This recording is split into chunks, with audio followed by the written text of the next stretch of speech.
Wonten kalenggan mangke sampun tumapak gati dawuhipun ingkang putra temanten pramila ngambali atur bilih kalenggan mangke ingkang putra temanten sarimbit sampun paring kadhawuhaken wonten dalem gruda pramila menika mboten benten kekalihipun kados putra pribadi mekaten mangke sawetawis ingkang putra temanten putri monggo Bu Tati keparing kadharaken manjing rumiyin wonten sasana Tarupagung kinarya mangke hangrantu rawuhipun ingkang raka sakwingkingipun derek Putri Domas keparing kakanthi paraga kekalih nggih mangke kaapit nggih nyuwun gungan mbok bilimlanipun Bapak Yahman saged Bapak Arifin saged mangke nderekaken sowanipun ingkang putra temanten putri ngaten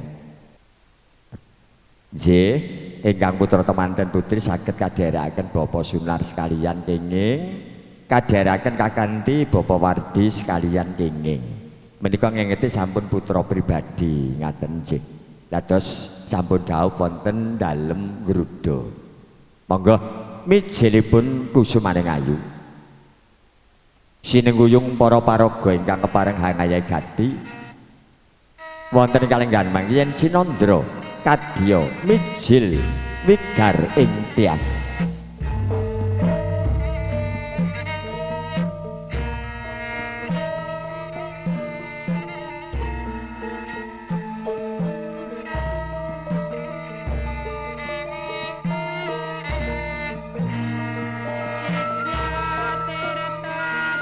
Rob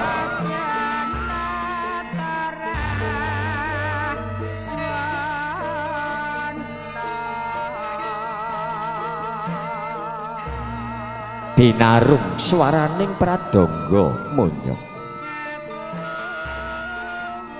binarung swaraning pradangga munya kawistara ana teja hangenguwung mawa praba kentar-kentar winur ganda wida ninging mijilipun kusumaning ayu arindi puspitarini dasar wanudya sulistya ing warni mangagem busana kang sarwa edi sarwa peti pating galebyar pating semlorot katempuk ing pandam karung yen Cinandra kadya golek kencana kang nganggo nyawa membat madya nggayulapacana Siratmaja temanten putri wewenging pranaja sing set kepathet ing ageman pindha cengkir gading piningit Siratmaja temanten putri mangagem busana muslim kinalungan mladhi renun jambabar gondarum wonten ing sajroning sasana pawiwahan saya caket tindaknya Siratmaja temanten kakanthi Rama kaliyan ingkang ibu kadheraken sang putri Domas sakembaran pinastan pagrayu dasar wanudya sulistya ing warni mangagem busana kang sarwa peni dasar wanita pinilih ora mantra-mantra titanyarja padha yen Cinandra kadya widodari hangejawantah saya caket us dumugi sasana kang tinuju nenggih sak ngandhapipun Tarupagung kinarya hangrantu rawuhipun ingkang raka Mas Bagas Setiawan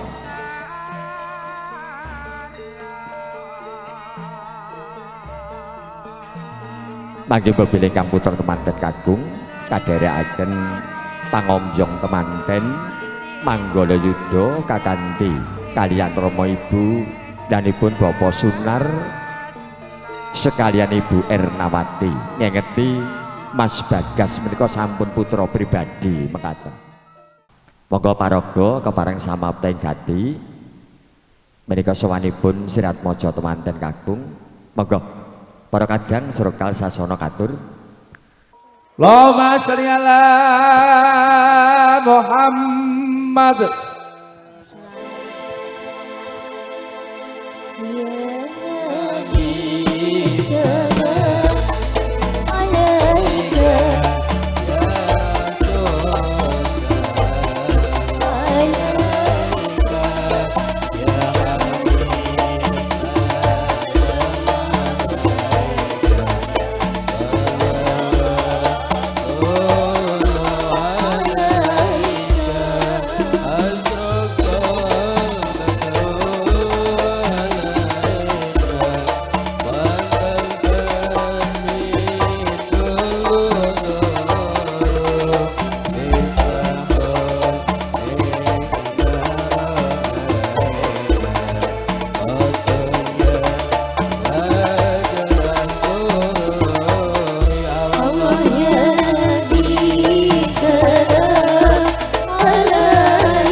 sallallahu alaihi wasallam.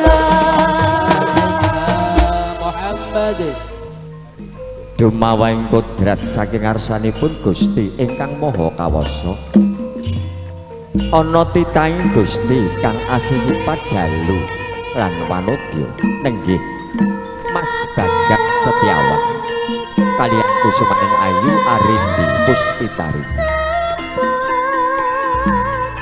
kapurwagan abalang gantal ingkang sinebat gondang kasih lan gondang tutur kapundhut saking Patra Sedah ingkang Mahatemu Rasa lamun dinulu lumah lan kurepe beda warnane lamun to yen ginigit tunggal lan rasane Kondhawuh terus nyawiji gumolong arsa mangun bebrayan agung kaki saha dene temanten kawistara gayuh lumaksana kanthi gegandengan asna bebasan renggang gula kumebyur pulut kakanthi Rama kaliyan ingkang ibu kanthi kebak ing raos asih mugi kaki dene temanten nggih mangun bebrayan agung ing mangke-mangke bagya mulya dados keluarga ingkang sakinah mawaddah warahmah kanthi kebatin barokah kunjuk dumateng Bapak Wardi sekalian Ibu Parmi mangke kepareng derek nampi rawuhipun kadang desani Bu Tutik ngaten nggih sasampunipun sungging Mas Manggala nggih saya jaget kaki nini temanten kami swara kalewangan jengka unjukan tirta suci ingkang mije saking kendi pratala pranapa kang sampun menep ingkang mupralapita mujanjenipun mangun bebrayan agung kanthi lingambaran weninging pikir saha meneping kalbu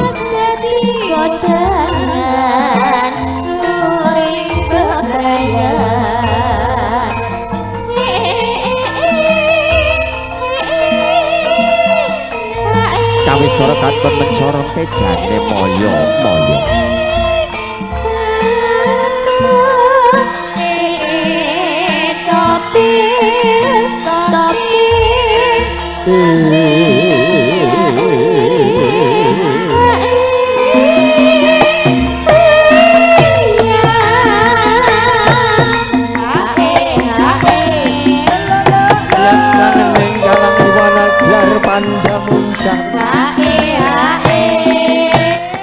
Bapak Wardi sekalian Ibu Parmi kula jaraken mandhap saking palenggahan sawetawis kepareng nampi rawuhipun kadang Besan Sutresna monggo Bapak Sunar sekalian Ibu kepareng kula jaraken hangapit-apit ingkang putra temanten Sarimbit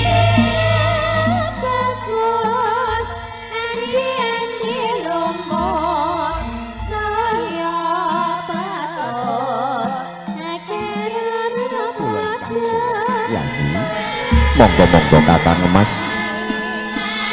kula dherekaken ngaturaken sugeng rawuh wonten ing gubuk kula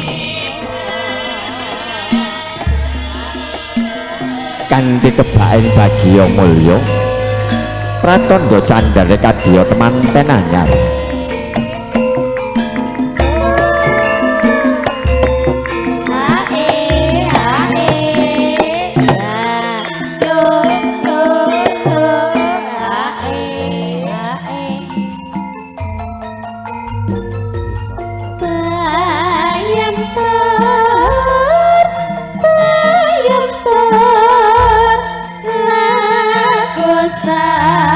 Pirine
mekaten lulus raharja adicara sakral dawuhipun ingkang putra temanten kawis dara kaki nini temanten sampun kepareng sumanding jajar wonten ing Siti Hinggil Binaturata kaabit Rama ibu kekalih kadya bombong ing penggalih kuninganing kang putra sampun kepareng kadhawuhaken kanthi rahayu widodonir ing sampikala. Nggih, ngambali atur sugeng rawuh Mas Yanto, Mas Gino, Mas Bobi nggih. Sugeng siang monggo kaliyan lenggahan.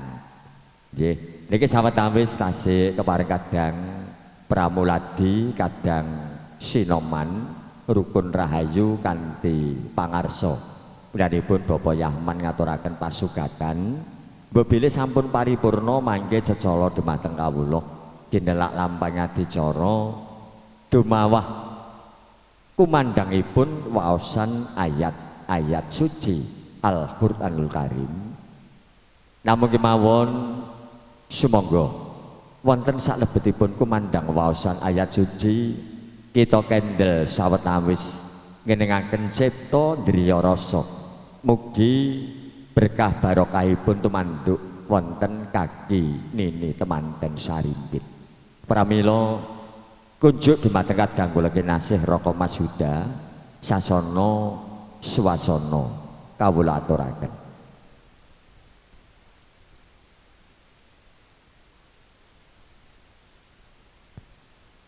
Assalamualaikum warahmatullahi wabarakatuh. A'udzu billahi minasy syaithanir rajim. Bismillahirrahmanirrahim. Ya ayyuhan nasu taqu rabbakum ittaqu rabbakumul ladzi khalaqakum min nafsin wahidah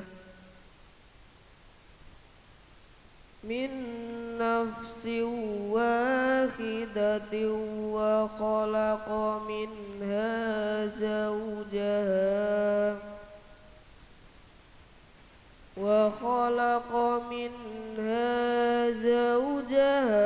وبث منهما رجالا كثيرا ونساء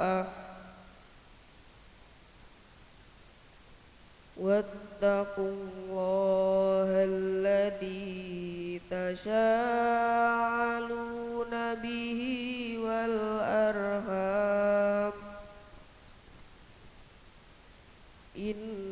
Innallaha kana 'alaikum raqiba.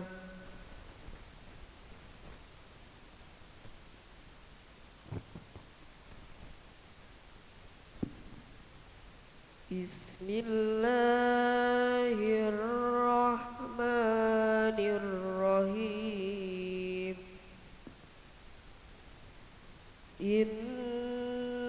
Hadzal Qur'ana yahdi lillati hiya aqwam wa yubashshirul mu'minin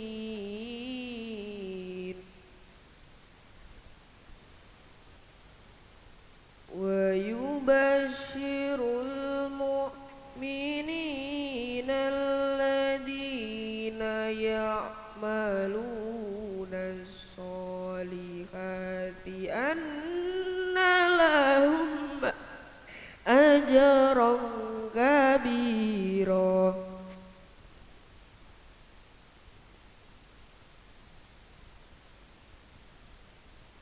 Wa annal ladzina la yu'minuna bil akhirati a'tadna lahum 'adaban 'alima.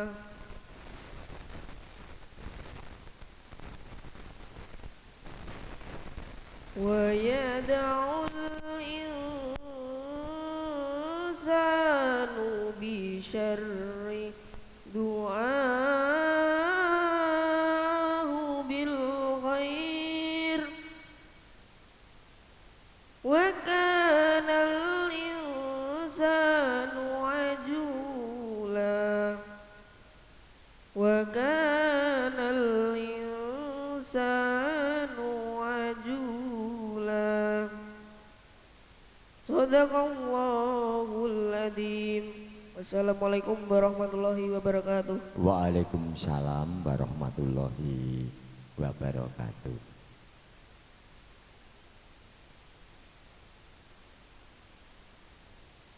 Sadaqallahul azim. Sadaqallahul azim. Sadaqallahul azim. Mekaten kumandhangipun waosan ayat suci Al-Qur'anul Karim. Mugi berkah barokahipun tumantuk wonten kaki nini temanten sarimbit dumateng Rama Ibu kekalih lumeberipun dumateng kula lan panjenengan sami. Amin ya rabbal alamin. Kunjuk dumateng pepunden bini sepuh wonten ingkang mangke estu kula sakadang kepareng nampi jejibahan nderekaken pahargyan wonten ing kalenggan menika siningkuyung kadang paras ayu wedding. Tumapak ing gati ingkang putra temanten arsa sumungkem wonten ngarsanipun Rama Ibu ngengeti bilih ingkang Rama menika ngukir jiwa lan raga ingkang Ibu tandha yekti papan nggih nyatapa brata sanggula wentah wiwit timur ngantos akhir dewasa. Wonten salebetipun kerobongan sungkemipun ingkang putra dumateng Rama Ibu yen Cinandra kadya kebak ing pamuji. Monggo bututi duga-duga digawa ati-ati aja nganti lali suwan wonten ngarsanipun Sang Narapati.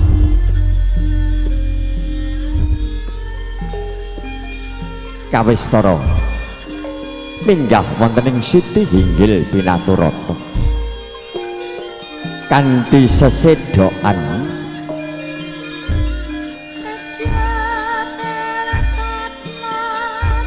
kapurwakan sembah kalbu bututi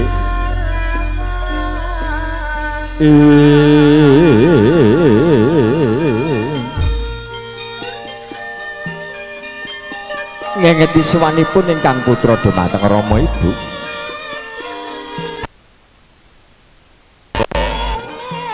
kumlawe astanira sigur hang lolos duwung ingkang pinangka sipatian Raka Mas Bagas Setiawan.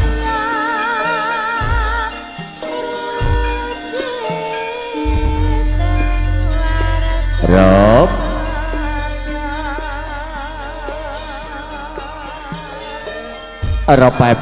repepeh sowan wonten ngarsanipun Rama Ibu tangkeping asta sumembah mingkalbu mekaten mijiling pangandikan ingkang dereng kawiyosing lesan Kanjeng Ibu ingkang putra kakung aturaken sumungkeming pangabekti nyuwun pangapunten sedaya kalepatan kula Ibu. Putraku nggih bocah Bagas sira ngaturke bekti wis tak tampa yo nggih ora liwat pangestune Ibu wae tanpa nono yo cah bagus mekaten inggih Ibu wis kono sowan ramamu Kanjeng Rama ingkang putra ngaturaken sumungkeming pangabekti. Putraku bocah Bagas sira ngaturke bekti wis tak tampa mung Rama weling yo nggih tresnanono garwamu kandhinen salat 5 wektu aja nganti lali ya cah Bagus. Mekaten inggih Rama wis kono-kono nggih sawana ramamu Sunar mengko ya ramamu pribadi lenggah jeng wonten sandaping padha mekaten mijining pangandikan Kanjeng Rama ingkang putra putri ngaturaken sumung kemeng pangabekti saha Kanjeng Ibu ingkang putra putri nyuwun tambahing pangestu nyuwun pangapunten sedaya kalepatan kula Ibu putraku nggih bocah ayu rindu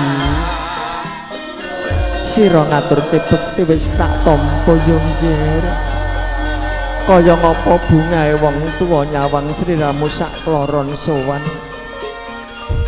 mung ibu weling ya cahayu sing pinter nggo mlelati mring kakung nderek salat limang wektu aja nganti lali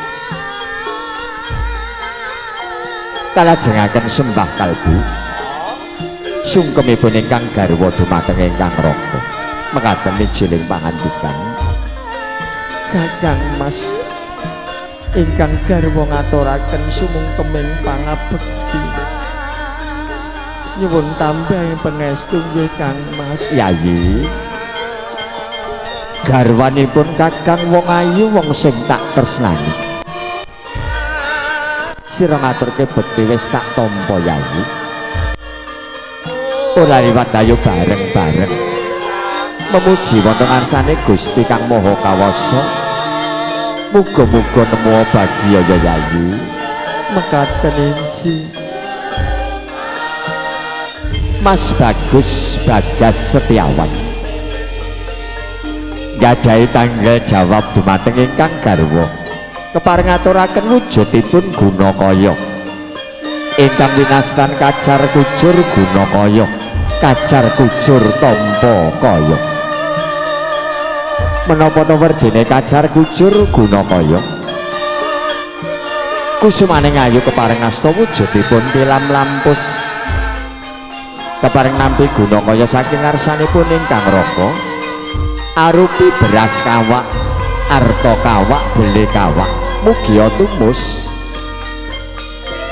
mugi sirat mojo temanten sarimbit anggenipun mangun bebrayan agung mugi dados temanten ingkang kawak dadya kaki-kaki lan nini paripurna katampi sawetawis katitepaken Rama Ibu ngengeti sirat mojo temanten taksih betahaken panggula wentah saking ngarsanipun Rama Ibu Kanjeng Rama ingkang putra sowan menika nderek titip sawetawis Gunakaya saking ngarsanipun Mas Bagas mangke sak sampunipun kawula medhang kori Gunakaya kasuwun malih nggih Rama kene-kene nggih tak simpene ana gedhong pusaka sak wayah-wayah sliramu sowan Gunakaya tak paringake meneh ya cahayu menika winastan kacar kujur Gunakaya kalajengaken dahar kembul boga jenar kanthi maneka warni lelawuhan wonten ingkang raos pait wonten ingkang raos manis wonten ingkang raos gurih menika pralambang bilih gesang wonten ing alam bebrayan menika sok ngrasaken pait manising pagesangan kula linampan kanthi ikhlas sing penggalih insyaallah mangkenipun dados berkah monggo Mbak Rindi lelados dumateng ingkang raka nggih asta ingkang kanan nyepeng sendokipun asta ingkang kiring nyepeng janggutipun ingkang raka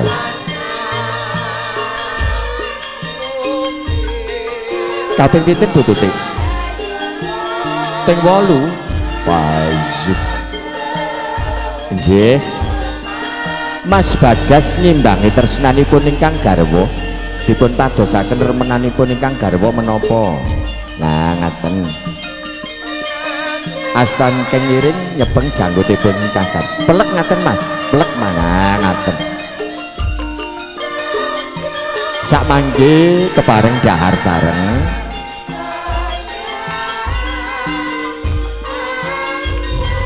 jatosipun menika sunah Rasul kedahipun ganjil bututi menawi gangsal nggih gangsal menawi songo songo.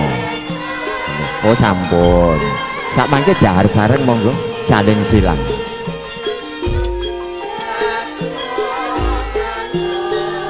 Nggih kagem telas mon Mas Bagas jajakipun kok seger nggih nggih nggih. Paripurna dahar kaunjukan tirta suci ingkang mijil saking kelapa muda ingkang manglung nilen ngaler ingkang uwoh sepisanan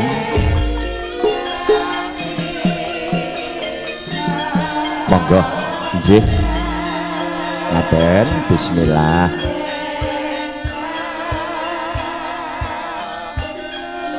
Ingkang garwa dipun ladosi Mas Bagas nggih ingkang garwa dipun ladosi terus mangke dipun nunjuk sareng nangaten monggo sakniki tunjuk piyambak-piyambak kenging kagem telas.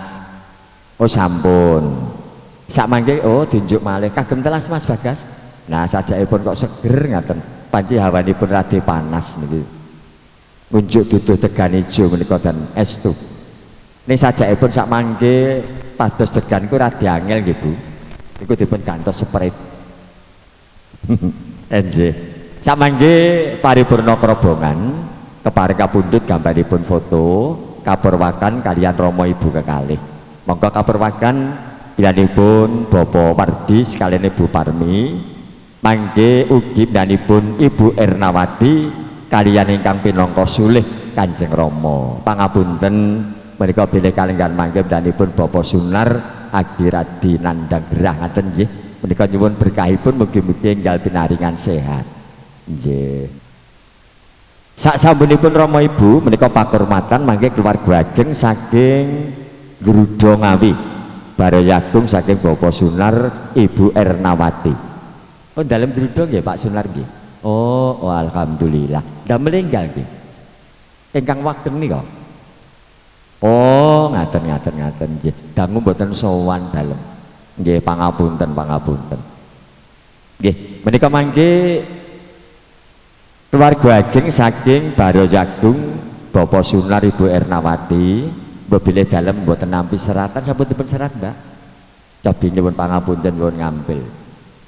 Mangke setunggal-setunggal ingkang asma sampun kasebat nggih keluarga besar Bapak Sunar Ngawi nggih keluarga besar Jogorogo keluarga besar Bapak Suryono ngaten nggih leres nggih menika ingkang pidalem wonten prandon ngambali atur keluarga ageng Bapak Sunar Ngawi keluarga ageng saking Jogorogo keluarga ageng saking Bapak Suryono saking Prandon monggo mangke sedyanipun kepareng kabundut gambaripun foto pinangka pangelam-laming sih ngaten nggih ugi mangke kalajengaken keluarga ageng saking temanten kakung menika Puhni nggih Puhni Lek Tris sekalian Lek Rejo Ibu Dariem Puhkas sekalian Puhyat sekalian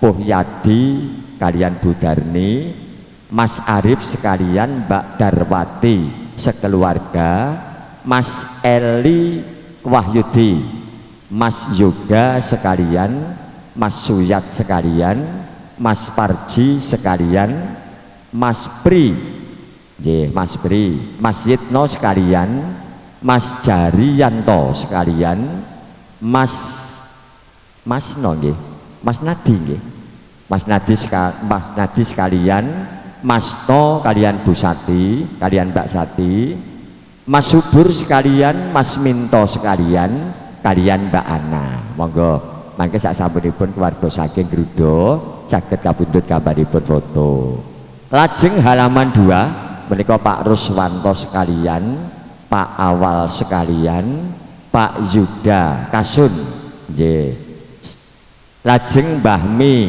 Mbah Sum Mas Bambang sekalian Pak Tarno kalian Ibu Sri ingkang asma sampun kaserat sampun kasebat mangke monggo sasampunipun keluarga saking Drudo sampun, monggo nika keluarga saking Jogorogo, keluarga besar Jogorogo, monggo dipersilahkan untuk foto bersama mempelai berdua.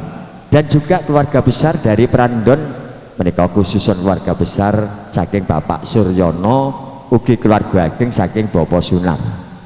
Nggih, monggo kepareng paring panjurung doa restu. Nggih, bilih kalenggan menika adicara prasajan dawuhipun ingkang putra Bubak ngaten dados sampun mantu Bubak ngaten. Nggih, monggo Yayi kadang campur sari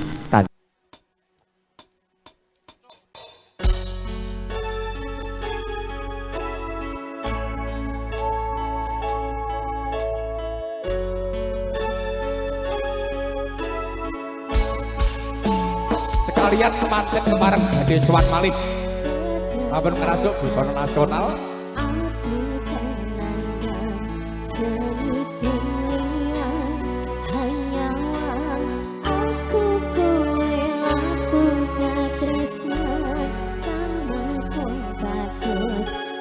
Ayo Pak Yanto, syukur nek pasangane joget malah apik. Yo.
Ingkang kepareng foto mangke monggo dipun lajeng foto dados boten ngerangi subo sita saking kawula.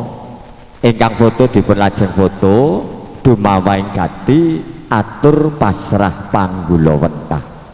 Bilih kalenggan mangke blanipun Bapak Sunar datan kuwawa matur piyambak pramila nyuwun gungan ingkang pinangka cundhakaning atur pepunden kawula kinasih menika danipun Bapak Jarwo menika Bapak Dwija kula piyambak. Nggih. Pramila kunjuk dumateng Bapak Jarwo sasana swasana katur. Nggih, Ibu Ernawati kalian ingkang sulih Rama monggo kepareng pelajaraken mandhap saking palenggan sawetawis.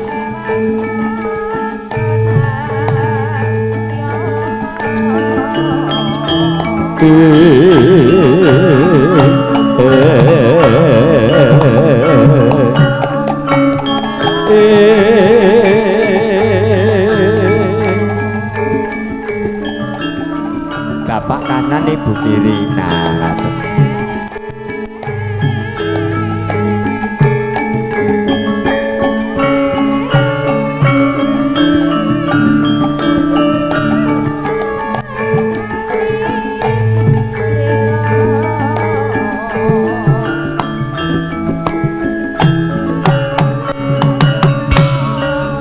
Waduh.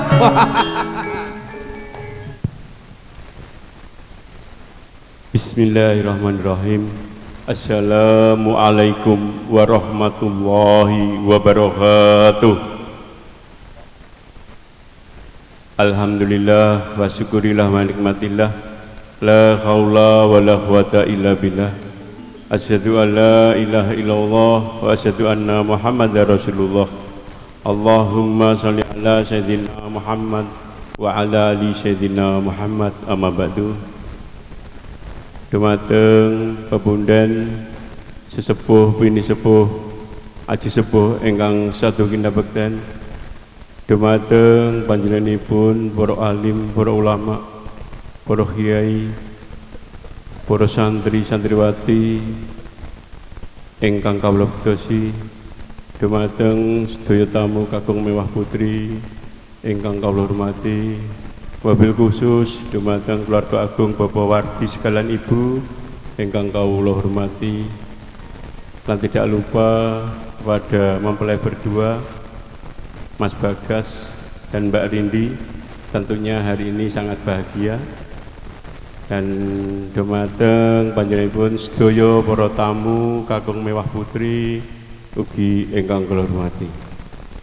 Lan pangapunten boten saged nyebataken setunggal bapa setunggal dumateng sedaya tamu undangan ingkang sakmenika rawuh wonten dalemipun Bapak Wardi sekalian ibu ingkang kawula hormati.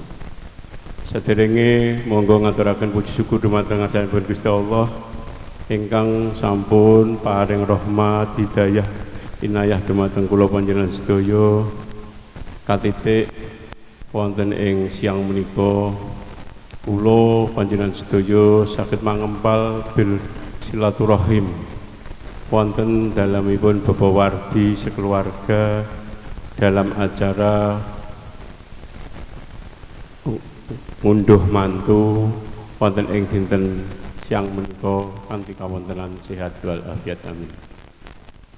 Sholawat serta salam kunjuk dumateng Junjungan Nabi kita Nabi Agung Nabi Muhammad sallallahu alaihi wasallam ingkang kita ajeng-ajeng safatipun mulai sak menika ugi ing yaumul qiyamah mangke amin amin ya rabbal alamin.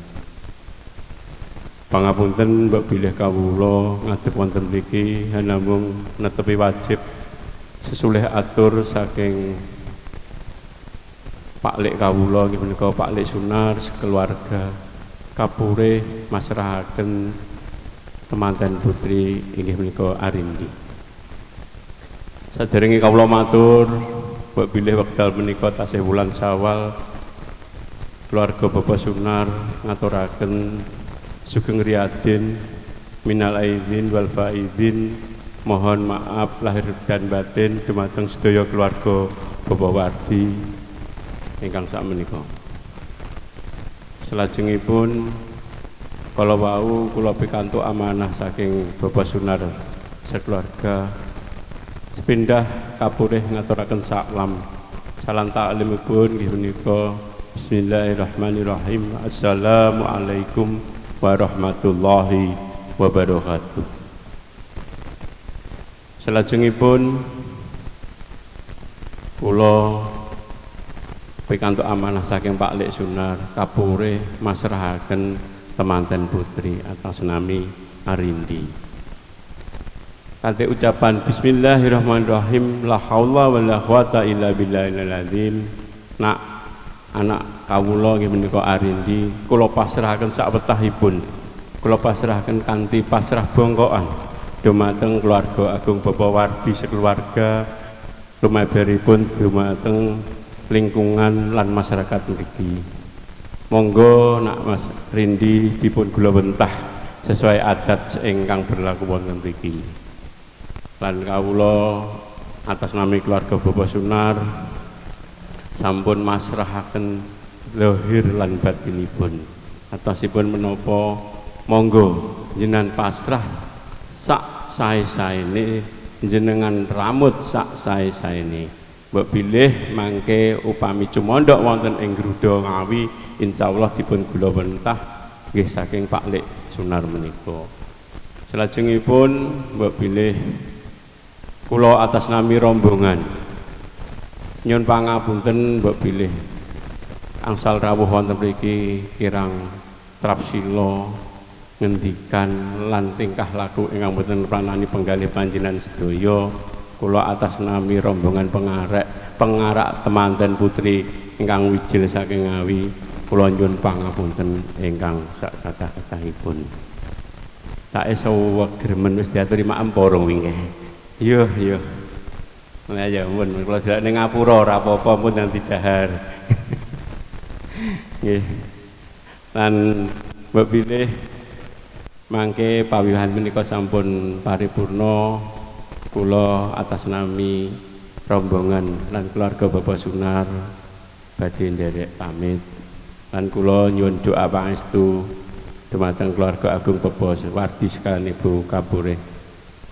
Nyuwun doa pangestu mugi-mugi lampah kula sak rombongan pikantuka wilujeng slamet mboten wonten aral punapa-punapa sewang-sewang dalemipun piyambak-piyambak.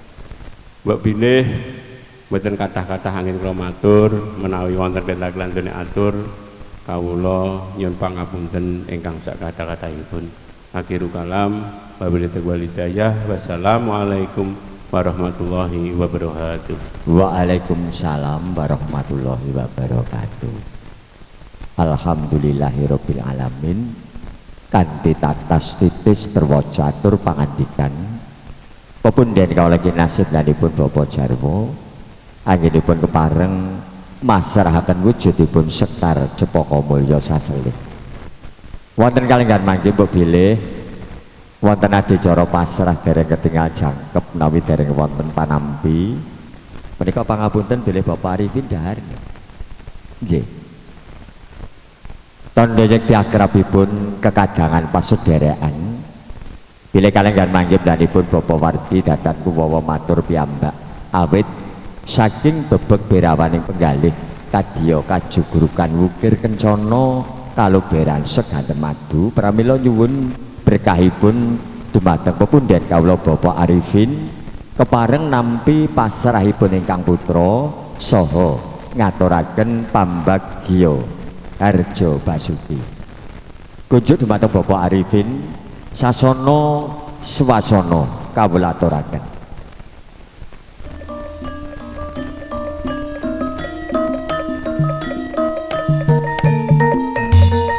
Kunjuk dumateng Bapak Wardi, Ibu Parmi, monggo kula dherekaken mandhap saking palenggahan.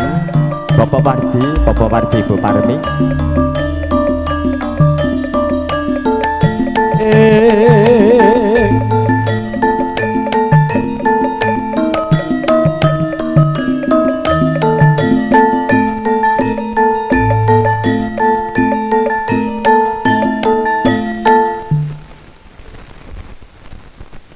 Assalamualaikum warahmatullahi wabarakatuh.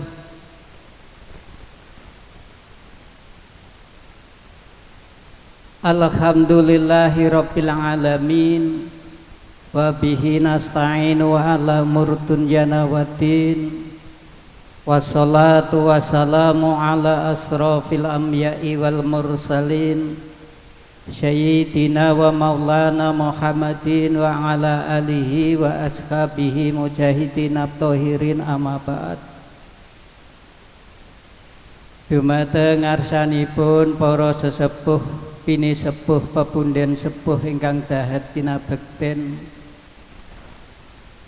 dumateng ngarsanipun para alim, para ulama ingkang tansah kula takzimi, panjenenganipun Rama Yai, Ibu Nyai ingkang tansah kawula bektosi, para rawuh pilenggah sedayanipun ingkang tansah kula hormati, khususan dumateng panjenenganipun kadang besan Bapak Sunar sekalian, Ibu Dalah saha pangombyong tumanten saking Gurda Ngawi ingkang tansah kawula hormati,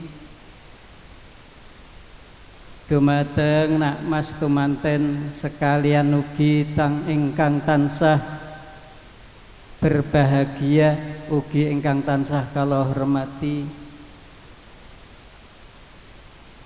Pambuka kanthi raos syukur sarta agunging panarimah mligi muhung kunjuk dumateng Zat ingkang Maha Kuwaos atas limpahan rahmat taufik hidayah sarta inayahipun ingkang sehingga wonten ing kalenggahan siang punika kula panjenengan sami tansah kepareng lan kakersakaken ingkang sehingga saged silaturahim wonten ing menika majelis kanthi kawelasanipun Allah Subhanahu wa taala tansah manggih rahayu wilujeng boten wonten aral setunggal menapa.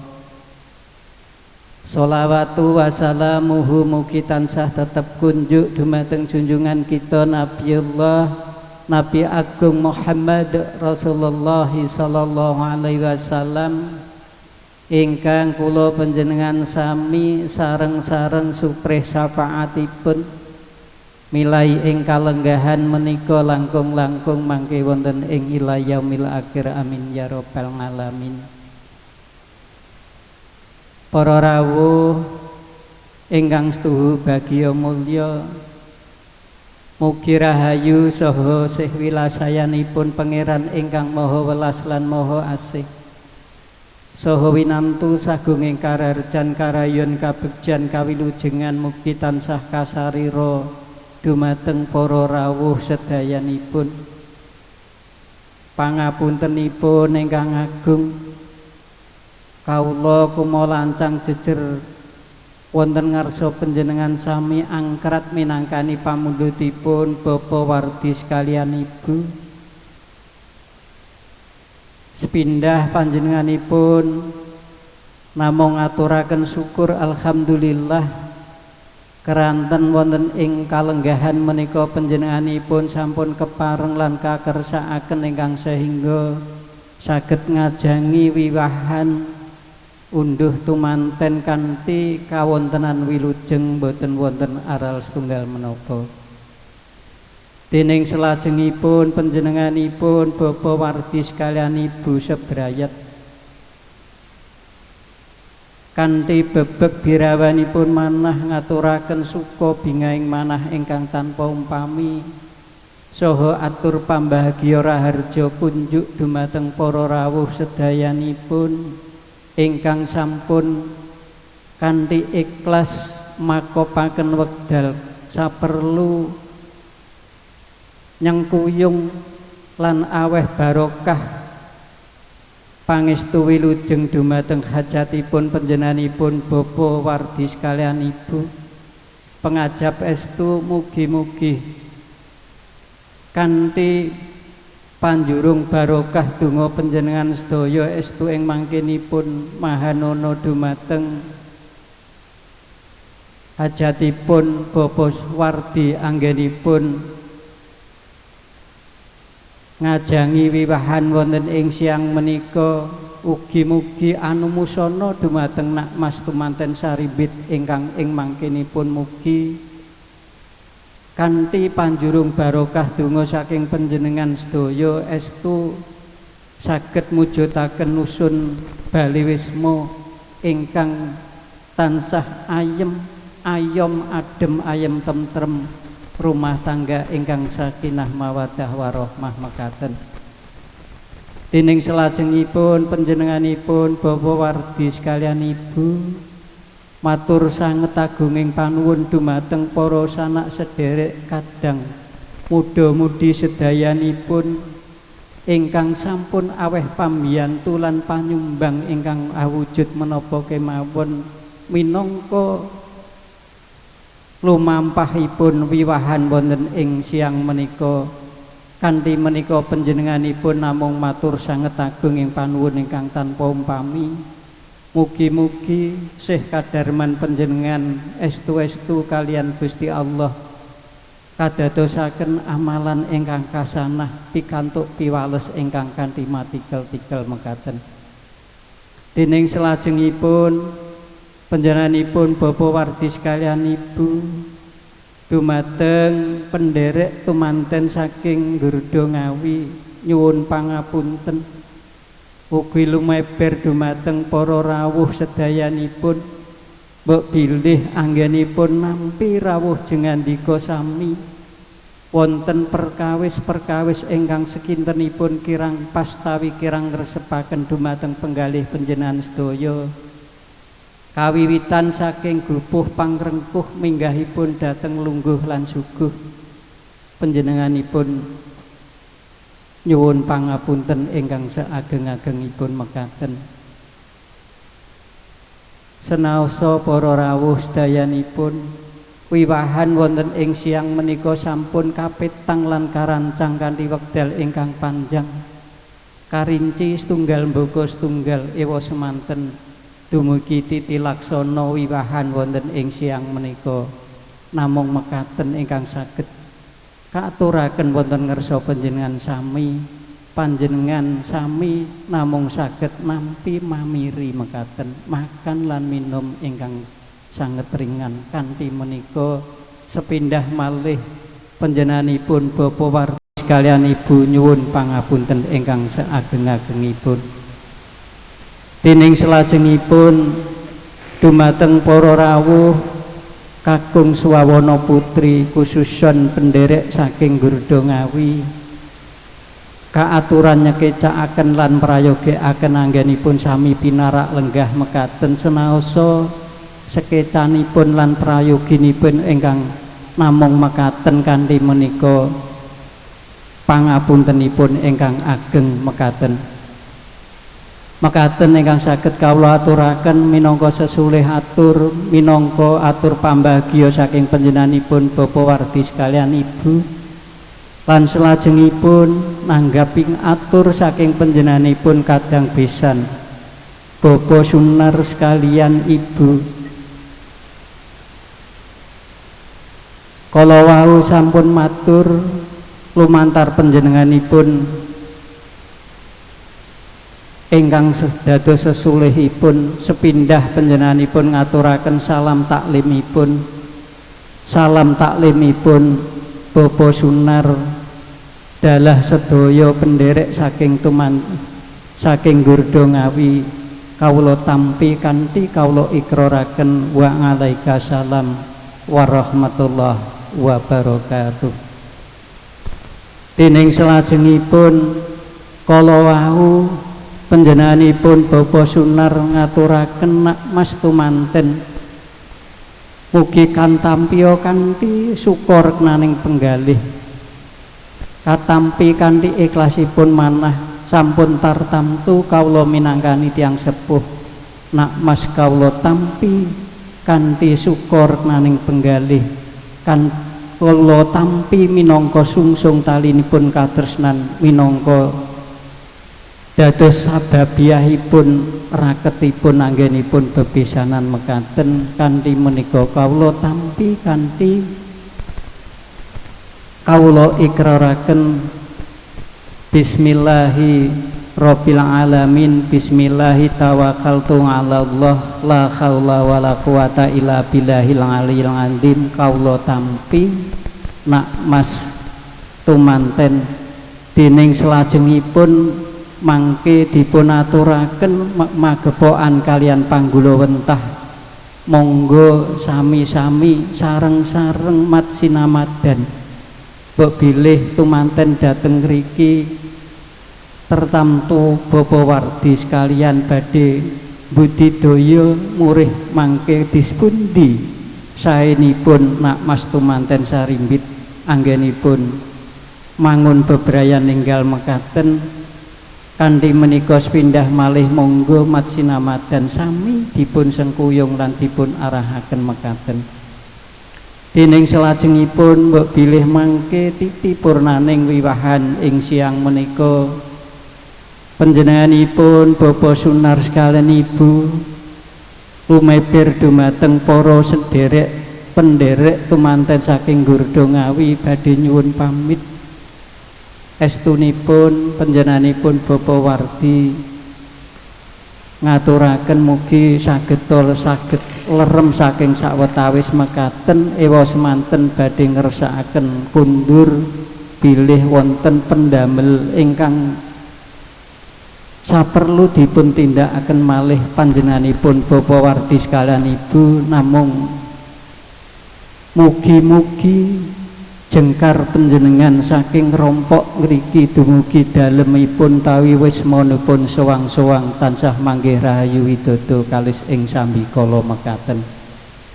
Dening salajengipun saking kawula pribadi mbok bilih anggen kawula matur wonten cacar jwateng ngatur kawula minangkani manungsa limrah kebak ing salah mawantu-wantu nyuwun rementahing sih pangapunten ingkang saageng-agengipun. Wasana cekap wallahul muafiq ila aqwamit thoriq. Wassalamualaikum warahmatullahi wabarakatuh. Waalaikumsalam warahmatullahi wabarakatuh. Mekaten kanthi gamblang wijang cetha malelo atur pangandikan pepundhen kawula kinasih lalipun Bapak Arifin anggenipun paring aturaken pambagya harja pasuki kalajengaken panampinipun kemanten.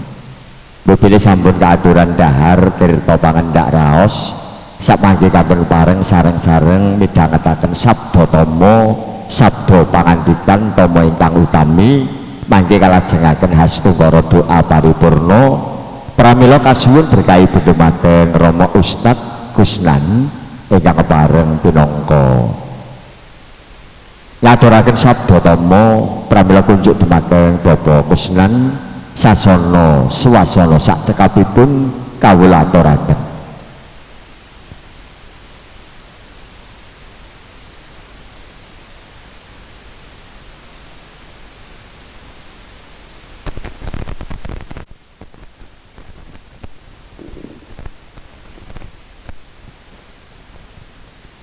Assalamualaikum warahmatullahi wabarakatuh.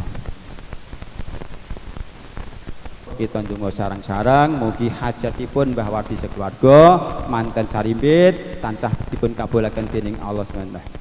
Dipun kabulaken dening Allah SWT. Amin amin ya rabbal alamin. Alladzina yasha'u lillahi lahumul Fatihah. A'udzu billahi minasyaitonir rajim. Bismillahirrahmanirrahim.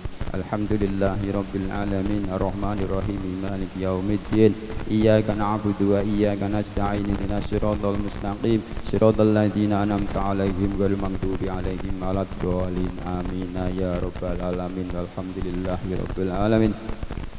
Hamdan yuafi ni'amahu wa yukafi'u mazidahu ya Rabbana lakal hamdu kama yanbaghi li jalali wajhika wa 'azimi sultanika. Allahumma shalli ala sayyidina Muhammad. Allahumma shalli ala sayyidina Muhammad. Allahumma shalli ala sayyidina Muhammadin salatan tumdina biha min jami'il ahwali wal afat wa taqdilana biha jami'al hajat wa tutahhiruna biha min jami'is sayiat wa tarfa'una biha indaka 'ala darajat wa tuballighuna biha ghayat min jami'il khairati fil hayati wa ba'dal mamat. Innaka la kulli syai'in qadir. Allahumma ighfir lana dzunubana wa li walidina wa li masyayikhina wa li ashabil huquqil wajibati alaina wa li jami'il mu'minina wal mu'minat wal muslimina wal muslimat al ahya'i minhum wal amwat bi rahmatika ya arhamar rahimin.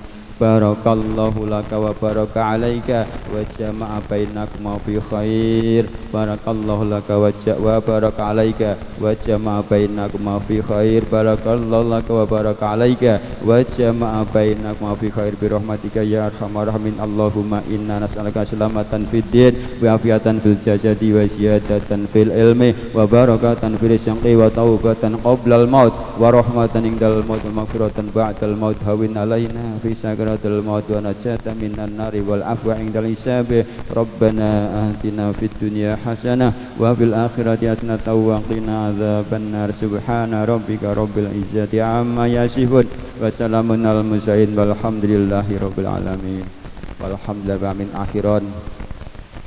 Wassalamualaikum warahmatullahi wabarakatuh. Waalaikumsalam warahmatullahi wabarakatuh.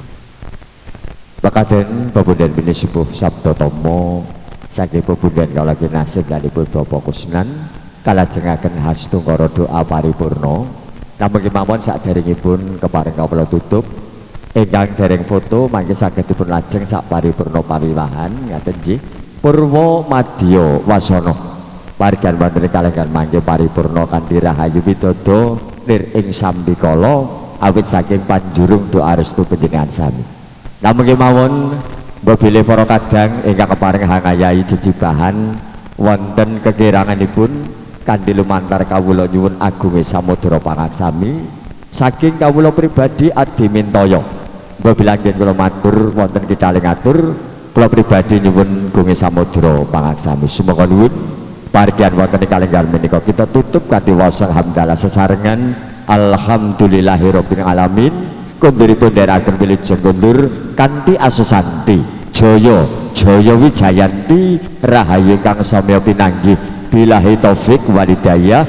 Wassalamualaikum warahmatullahi wabarakatuh.